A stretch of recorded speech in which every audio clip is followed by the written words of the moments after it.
এই আল্লাহ সুবহানাহু ওয়া তাআলার কোরআন ওই মহান সত্তার কাছ থেকে এসেছে যে মহান আল্লাহ রাব্বুল আলামিন বিশাল সুবিশাল আকাশ সৃষ্টি করেছেন, যে মহান আল্লাহ রাব্বুল আলামিন বিশাল সুবিশাল জমিন সৃষ্টি করেছেন।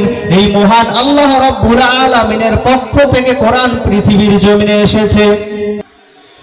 قال الله تبارك وتعالى في كلامه المجيد وفي فرقانه الحميد أعوذ بالله من الشيطان الرجيم بسم الله الرحمن الرحيم قل إن كنتم تحبون الله فاتبعوني يحببكم الله ويغفر لكم ذنوبكم والله غفور رحيم وقال النبي صلى الله عليه وسلم من أحب سنتي فقد أحبني ومن أحبني كان معي في الجنة أو كما قال عليه الصلاة والسلام الحمد لله সমস্ত প্রশংসা সেই মহান আল্লাহ সুবহানাহু ওয়া তাআলার দরবারে, যে মহান সত্তা, যে মহান আল্লাহ সুবহানাহু ওয়া তাআলা আজকের এই রজনীতে আমাদেরকে কোরআন এবং হাদিসের কথা শোনার এবং বলার এবং সুন্দর একটা জান্নাতি মজলিসে বসার সুযোগ এবং তৌফিক দান করেছেন। সেই জন্য আমরা শুকরিয়া আদায় করি আলহামদুলিল্লাহ। তারপরে পরে আকায়ে নামদার তাজদারে মদিনা সরওয়ারে দো কায়নাত সাল্লাল্লাহু আলাইহি ওয়াসাল্লামের সেই পাক রওজায় শত সহস্র দরুদ সালাম ও শান্তির ধারা বর্ষিত হোক। আমরা আবার বলি সাল্লাল্লাহু আলাইহি ওয়াসাল্লাম। আল্লাহ সুবহানাহু ওয়া তাআলা আমাদেরকে পৃথিবীর জমিনে পাঠিয়েছেন। উদ্দেশ্য কি? যে বান্দা আমার ইবাদত করবে এবং আমাকে খুশি রাজি করে কাল কিয়ামতের কঠিন মাহশার ময়দানেতে ওই মুসিবতের সময় আমার কাছে ফিরে আসবে।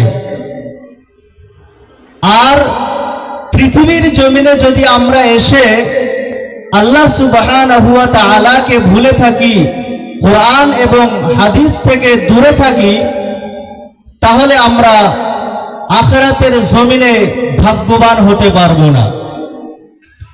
সেই কথা, এটা যেহেতু কোরআনের মজলিস আর এটা একটা মাদ্রাসার অনুষ্ঠান, সেই জন্য কোরআনের পরিচয়টাই তুলে ধরতে চাই। কোরআনটা কোথা থেকে আসলো? কোরআনকে যদি কেউ প্রশ্ন করে, কোরআন তুমি কোথা থেকে আসলে, কোরআন তার উত্তর দেয় তানজিলাম মিম্মান খালাকাল আরদা ওয়াস সামাওয়াতিল উলা।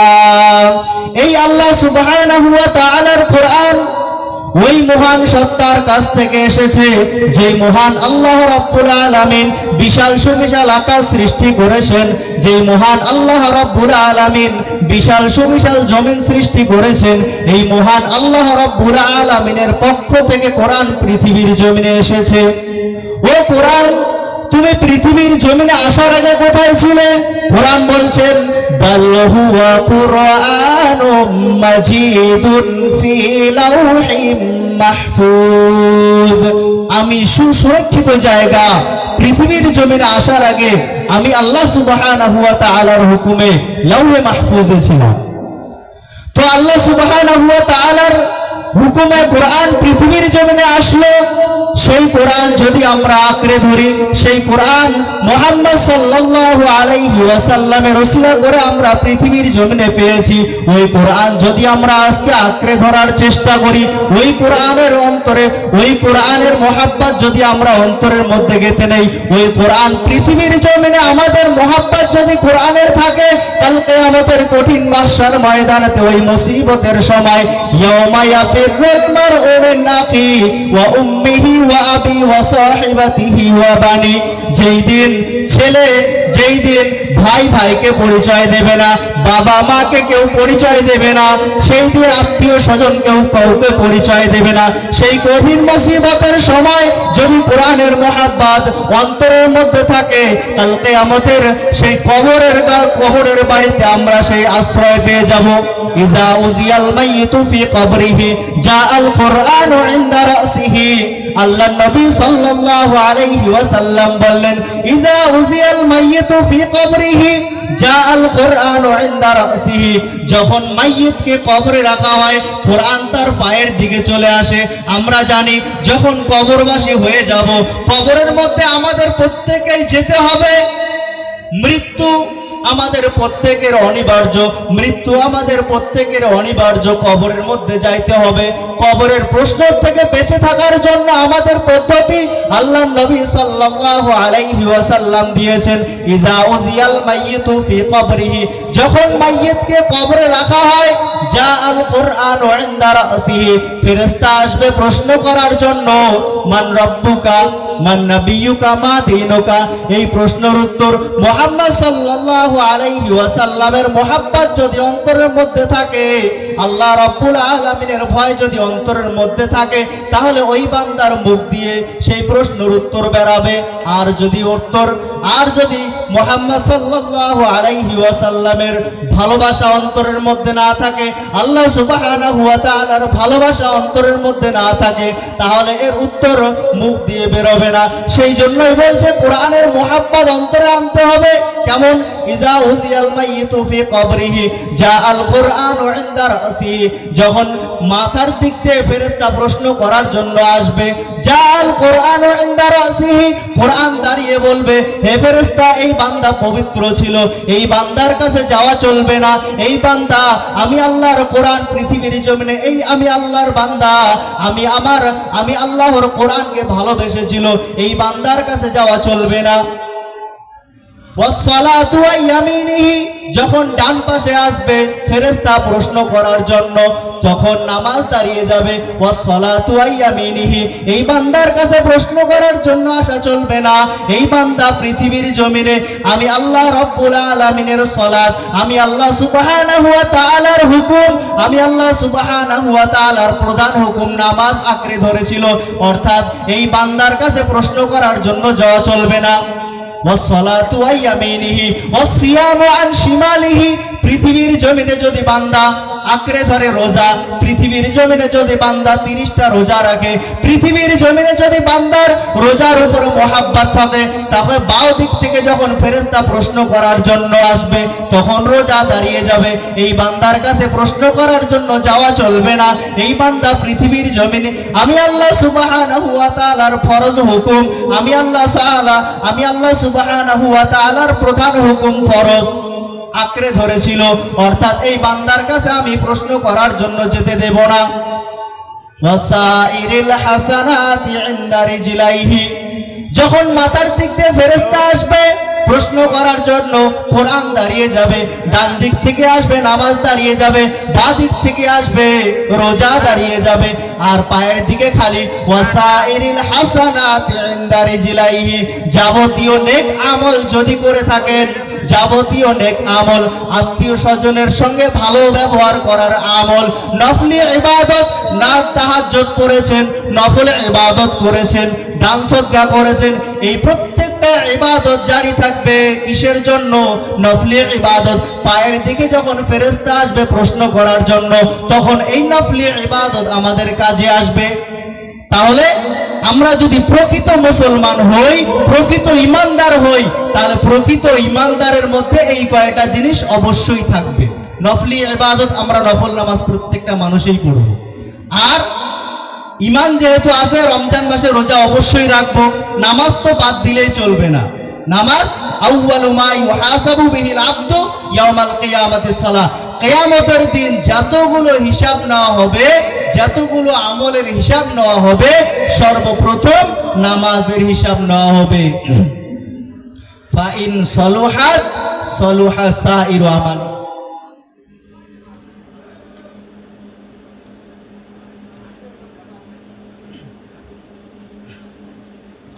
ফাইন সলুহাত সলুহা সাইরু আমালিহি।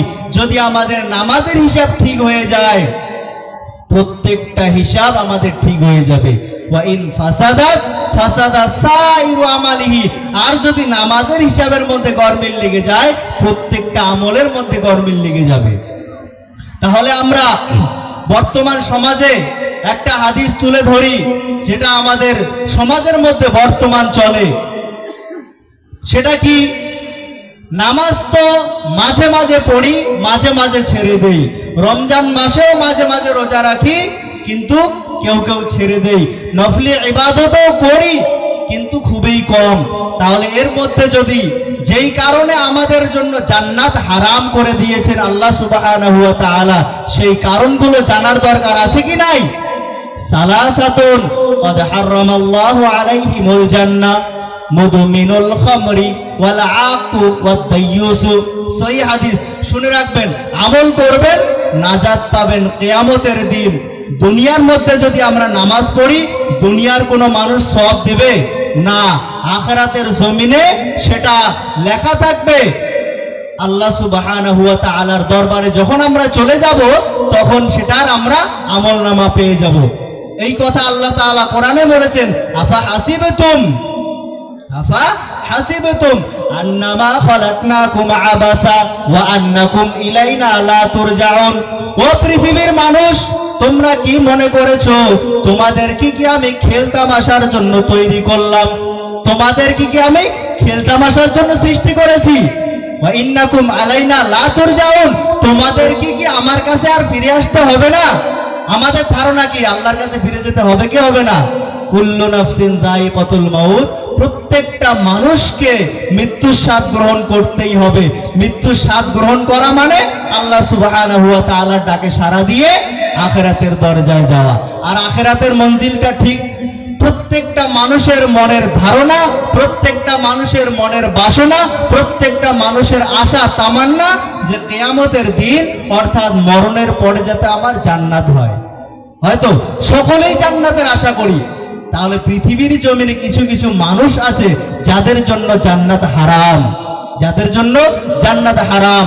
ক্বালা রাসূলুল্লাহ সাল্লাল্লাহু আলাইহি ওয়াসাল্লাম সালাসাতুন ক্বাদ হারামাল্লাহু আলাইহিমুল জান্নাহ মুদমিনুল খামরি ওয়াল আকু ওয়াদ দাইয়ুসু আও কামা ক্বালা আলাইহিস সালাতু ওয়াস সালাম। আল্লাহর নবী সাল্লাল্লাহু আলাইহি ওয়াসাল্লাম জানিয়ে দিয়েছেন, তিন শ্রেণীর মানুষ পৃথিবীর জমিনে দেখা যায়, এদের জন্য আল্লাহ সুবহানাহু ওয়া তাআলা জান্নাতটাকে হারাম করে দিয়েছেন। অবাক করা কাণ্ড, জান্নাত হারাম।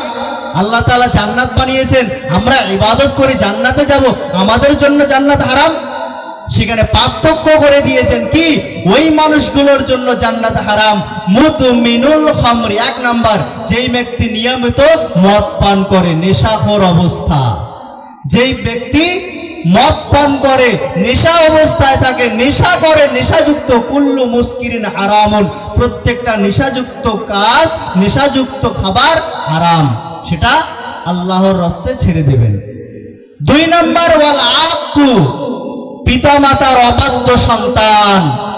বর্তমান জামানায়, বর্তমান এলাকায়, মহল্লায় দেখলে বোঝা যায় যে বর্তমান ছেলে হয়ে মা বাবাকে ভাত দিচ্ছে না, পয়সা হচ্ছে হজ করতে যাচ্ছে, পয়সা হচ্ছে হজ করতে যাচ্ছে। হজ কবুল হবে? বাবা মা যদি বাড়িতে না খেয়ে মারা যায়, বাবা মা যদি বাড়িতে খারাপ ঘরে শুয়ে থাকে আর কান্নাকাটি করে, খানা পাচ্ছে না, আর বেটার টাকা হয়েছে হজ করতে যাচ্ছে, হজ কবুল হবে? হবে না। রিদার রব্বি ফি রিদাল ওয়ালিদাইন ওয়া সাখতুর রব্বি ফি সাখতিল ওয়ালিদাইন। আল্লাহর নবী সাল্লাল্লাহু আলাইহি ওয়াসাল্লাম জানিয়ে দিয়েছেন, পিতামাতার সন্তুষ্টিতে আল্লাহ তাআলা সন্তুষ্ট, আর পিতামাতার অসন্তুষ্টিতে আল্লাহ তাআলা অসন্তুষ্ট। আল্লাহর নবীর কথা মিথ্যা হতে পারে না।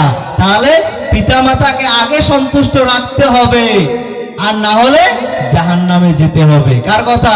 ওয়াল আক্কু, 3 নম্বর ব্যক্তির মধ্যে 2 নম্বর ব্যক্তি হচ্ছে ওয়াল আক্কু, পিতামাতার অবাধ্য সন্তান।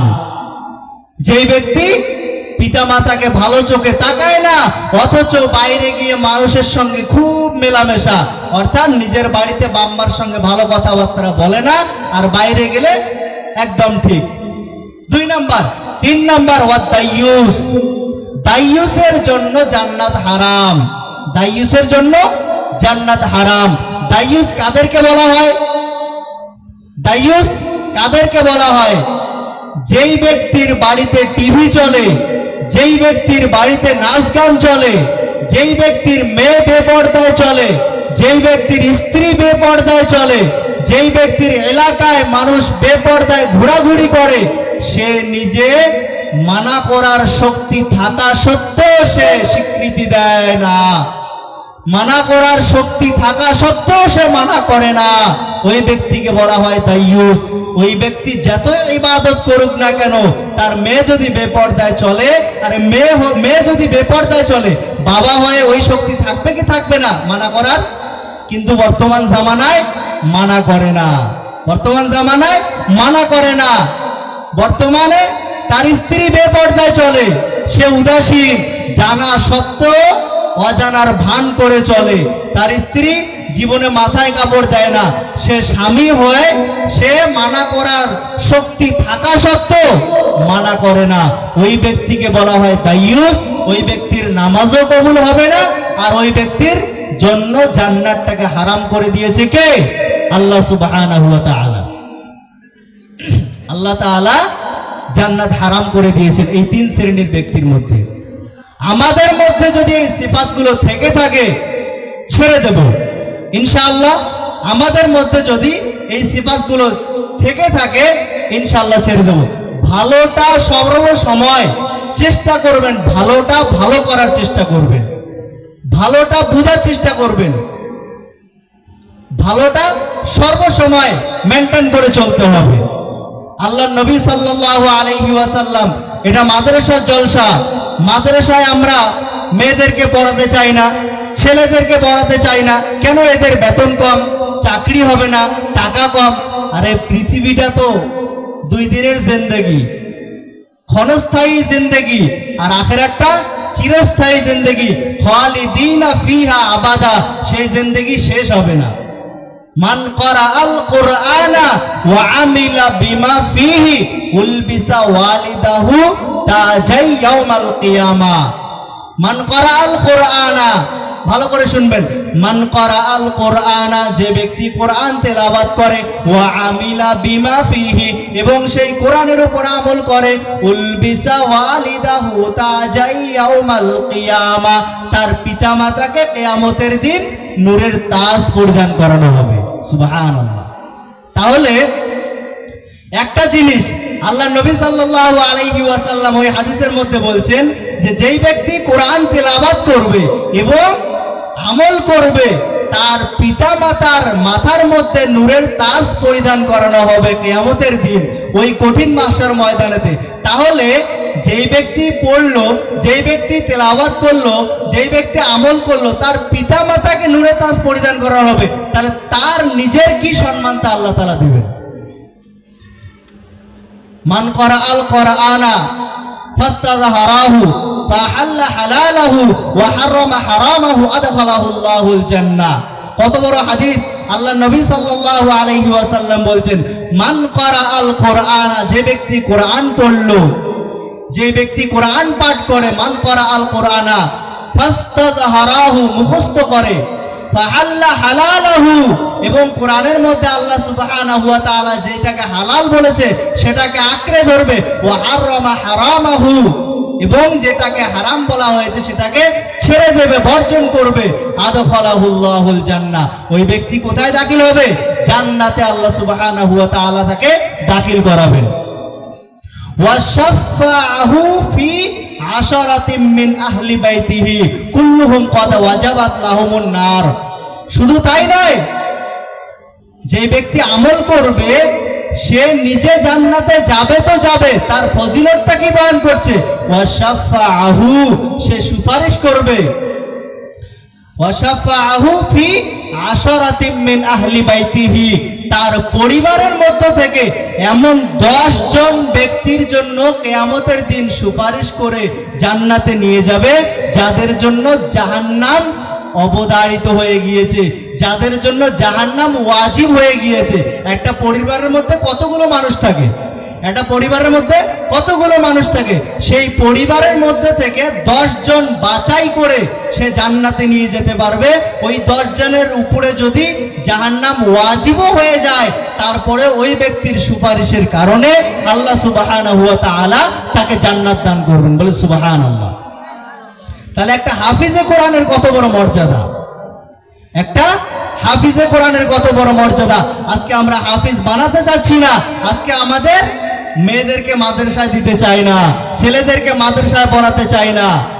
আমাদের ইমানের কমজোরি, আমাদের ইমানের কমজোরি। আল্লাহ সুবহানাহু ওয়া তাআলা সেই কথাও বলে দিয়েছেন, ওয়ালা তাহিনু ওয়ালা তাহজানু ওয়া আনতুমুল আ'লাউনা ইন কুনতুম মুমিনিন। ওয়ালা তাহিনু, তোমাদের কোনো ভয় নাই, ওয়ালা তাহজানু, তোমাদের কোনো চিন্তাও নাই, ওয়া আনতুমুল আ'লাউনা, আমি আল্লাহ তোমাদেরকেই বাদশাহী দান করব, আমি আল্লাহ সুবহানাহু ওয়া তাআলা তোমাদেরকেই বিজয় দান করব। শর্ত একটা, শর্ত কি? একটা, ইন কুনতুম মুমিনিন, যদি তুমি প্রকৃত মুমিন হতে পারো আমি আল্লাহ সুবহানাহু ওয়া তাআলা তোমাকেই বাদশাহী দান করব। তাহলে কিয়ামতের দিন যদি বাদশাহী পেতে চাই তাহলে ঈমান মজবুত করতে হবে। আজকে আমাদের ঈমানের কমজোরি, যে ছেলেকে যদি মাদ্রাসায় দেই বেতন কম, কেমন ভাবে চলবে, স্ত্রীকে কি খাওয়াবে, কি পড়াবে, এইরকম আমাদের চিন্তাধারা চলে এসছে। এই জন্যই আজকে আমাদের মাদ্রাসার হালাত এরকম, মাদ্রাসায় দিতে চাই না, মাদ্রাসাকে ছোট নজরে দেখি। এরকম তো করা যাবে না। আল্লাহ নবী সাল্লাল্লাহু আলাইহি ওয়াসাল্লামের এই মাদ্রাসাকে আঁকড়ে ধরার দায়িত্ব কার? মুসলমানের। আজকে আমরা মুসলমান হয়ে যদি এইরকম চিন্তাধারা করি যে মাদ্রাসায় দিয়ে কি হবে, মাদ্রাসায় তো লেখাপড়া করে চাকরি হবে না, মাদ্রাসায় লেখাপড়া করে বেশি বেতন হবে না, এরকম ধারণা ভুল। যদি ঈমান মজবুত থাকে, আল্লাহর উপর ভরসা করে আল্লাহ চলাবে, ইনশাআল্লাহ চলো মাদ্রাসায় ভর্তি করে দেই, এইরকম মনের ধারণা, এইরকম মনের বাসনা এরকম রাখতে হবে। আজকে কোরআনের কত বড় মর্যাদা আমরা যদি দেখি, লাউ আনজালনা হাদাল কোরআন, কোরআনের কত বড় মর্যাদা শুনি।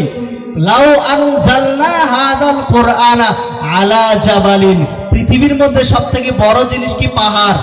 পৃথিবী যখন আল্লাহ সুবহানাহু ওয়া তাআলা তৈরি করলেন তখন পৃথিবী কাঁপছিল, পৃথিবী কাঁপছিল। কাঁপাকাঁপি বন্ধ করার জন্য আল্লাহ সুবহানাহু ওয়া তাআলা পেরেক স্বরূপ পাহাড় তৈরি করলেন, সেই পাহাড় গেড়ে দিলেন, পৃথিবীর কাঁপানি বন্ধ হয়ে গেল। তাহলে পাহাড়ের কত বড় মর্যাদা। আল্লাহ সুবহানাহু ওয়া তাআলা কি বলছেন? লাউ আনজালনা হাযাল কোরআন, আমি যদি আমার কোরআনটাকে পাহাড়ের উপরে নাজিল করতাম, লা রাআইতাহু, হে মুহাম্মদ সাল্লাল্লাহু আলাইহি ওয়াসাল্লাম, হে মুহাম্মদ, হে পৃথিবীর উম্মত, হে পৃথিবীর মানুষ, তোমরা দেখতে, খাশিআম মুতাসাদ্দিআম মিন খাশিয়াতিল্লাহ, সেই পাহাড়টা ঝুঁকে যেত, ফেটে যেত, খাশিয়াতিল্লাহ, আল্লাহর ভয়ে। পাহাড়, কোরআনটা যদি পাহাড়ের উপরে নাজিল করা হতো, ওই পাহাড়টা টিকে থাকতে পারতো না, পাহাড়টা ঝুঁকে যেত, ফেটে যেত, খাশিয়াতিল্লাহ, আল্লাহর ভয়ে। ওয়া তিলকাল আমসালু নাদরিবুহা লিন-নাসি লাআল্লাহুম ইয়াতাফাক্কারুন। এই উদাহরণটা আল্লাহ তাআলা এই জন্যই পেশ করলেন যে পৃথিবীর মানুষ গৌর ফিকির করো, পৃথিবীর মানুষ চিন্তা ভাবনা করে দেখো এই কোরআনটার কত বড় মর্যাদা। কোরআনটা পৃথিবীর জমিনে আসলো কেন? একবার ভেবে দেখি। লিতুখরিজান নাসা মিনাজ জুলুমাতি ইলান নূর, লিতুখরিজান নাস মিনাজ জুলুমাতি ইলান নূর, মানুষকে অন্ধকার থেকে আলোর দিকে নিয়ে যাওয়ার জন্য কোরআন আল্লাহ সুবহানাহু ওয়া তাআলা পৃথিবীর জমিনে পাঠালেন। আমাদেরই ভালোর জন্য কোরআন পৃথিবীর জমিনে আল্লাহ সুবহানাহু ওয়া তাআলা পাঠালেন। আর আমরা সেই কোরআন এ পর্যন্ত শিখতে পারলাম না, আর শিখার চেষ্টাও করলাম না। এ পর্যন্ত অনেক মানুষ আছে কোরআন পড়তে জানে না, বা কোরআন পড়ার চেষ্টাও করে না, শিখারও চেষ্টা করে না, কোনো ইমাম সাহেবের কাছে গিয়েও জিজ্ঞাসাও করে না, কোনো মুফতি সাহেব হাফেজ সাহেবকে জিজ্ঞাসাও করে না যে ভাই 500 করে মাসে নেবে, আমাকে একটু কোরআনটা শিখিয়ে দাও। এই কথা বলার শক্তি হয় না। আজকে দুনিয়ার মধ্যে আমরা ভালোই চলছি, দুনিয়ার মধ্যে আমরা ব্যস্ততার মধ্যে, লোভ লালসার মধ্যে আমরা কাটিয়ে দিচ্ছি। আখিরাত তো একদিন হবে, তখন আমরা কি করব? আল্লাহ সুবহানাহু ওয়া তাআলার কাঠগড়ায় আমাদের দাঁড়িয়ে হিসাব দিতে হবে। আফা হাসিবতুম আন্নামা খালাকনাকুম আবাসা ওয়া আন্নাকুম ইলাইনা লা তুরজাউন। আমরা কি মনে করেছি আমাদেরকে কি আল্লাহ তাআলার কাছে ফিরে যেতে হবে না? আল্লাহ তাআলার কাছে অবশ্যই ফিরে যেতে হবে।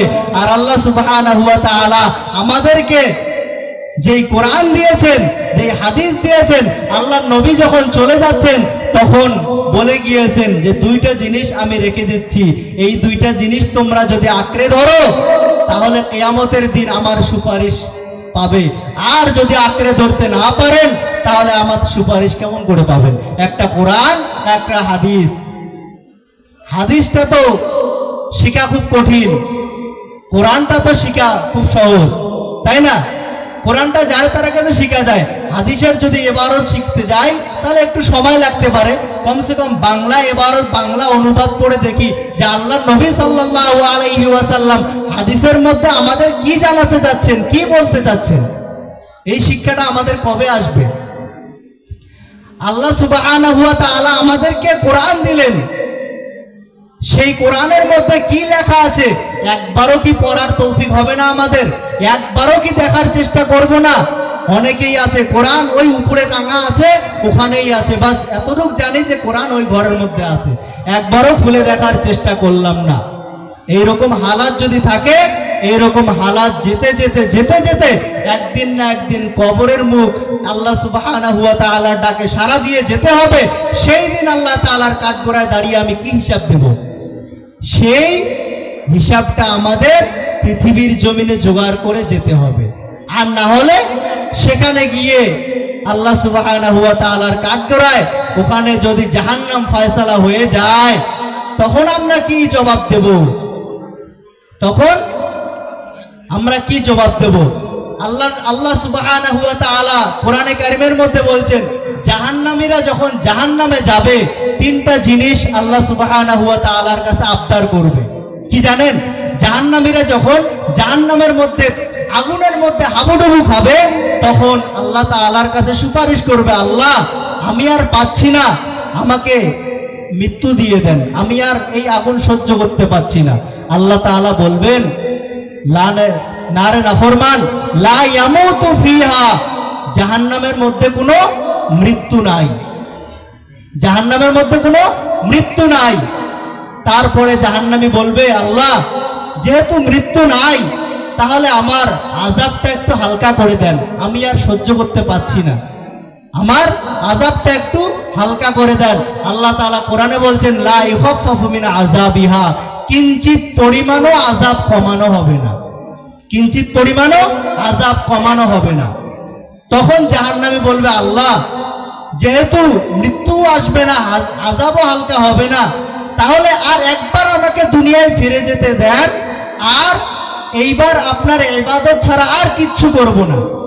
আল্লাহ তাআলা বলবেন যে যদ্দূর হায়াত দিলে তুমি নেক আমল করে আসতে পারতে, তদ্দূর হায়াত তোমাকে দিয়েই এখানে আমি আনছি, আর যাওয়া যাবে না, কাল্লা হারগিজ নেই, আর চলবে না, যা হায়াত দেওয়ার তোমাকে দেওয়া হয়ে গেছে, আর আসবে না।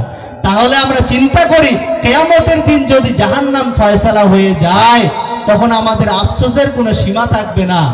সেই ভয়াবহ পরিস্থিতি আসার আগে আল্লাহ তাআলার কোরআনটাকে আঁকড়ে ধরার চেষ্টা করি, দয়ার নবী সাল্লাল্লাহু আলাইহি ওয়াসাল্লামের তরিকা অনুযায়ী চলার চেষ্টা করি।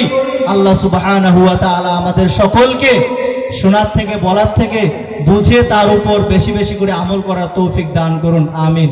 ওয়া আখিরু দাওয়ানা আলহামদুলিল্লাহি রাব্বিল আলামিন।